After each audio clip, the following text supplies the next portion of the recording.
Hello everyone, সকলে কেমন আছো? সবাইকে জানাই শুভ দীপাবলি। সকাল সকাল স্নান টান সেরে নতুন জামা কাপড় পরে এখন লেগেছি ঠাকুর পুজোর কাজে। আমার বাবার বাড়িতে হয় বড় করে রক্ষা মায়ের পুজো, তাই সকালবেলায় ঠাকুরের আলপনা দিয়ে নিয়েছি। এবার গাচ্ছি ঠাকুরের মালা।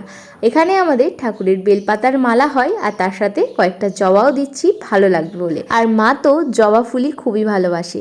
তারপর বিকেলবেলায় আমাদের মা চলে এসছে বাড়িতে। সবাই মিলে মাকে সাজানোর জন্য এখন ব্যস্ত হয়ে পড়েছি। মাকে সুন্দর করে গহনা দিয়ে ফুলের সাজে সাজিয়ে দিয়েছি। কেমন হয়েছে অবশ্যই কিন্তু কমেন্টে জানিও আমাদের মায়ের সাজটা। তো এরপর শুরু হয়ে গিয়েছিল পুজো, আর আমি আজ এবারে মায়ের জন্য রেখেছিলাম উপোস। কোনোবার আমি উপোস রাখিও না, আর ঠাকুরের পুজো আমাদের রাত 12টার পর শুরু হয়, তাই দেখেও উঠতে পারি না, ঘুমিয়ে যাই এদিক ওদিক ঠাকুর দেখতে গিয়ে। কিন্তু এবারে আমি মায়ের জন্য উপোস রেখেছিলাম, সারা রাত জেগে মায়ের পুজো দেখেছি।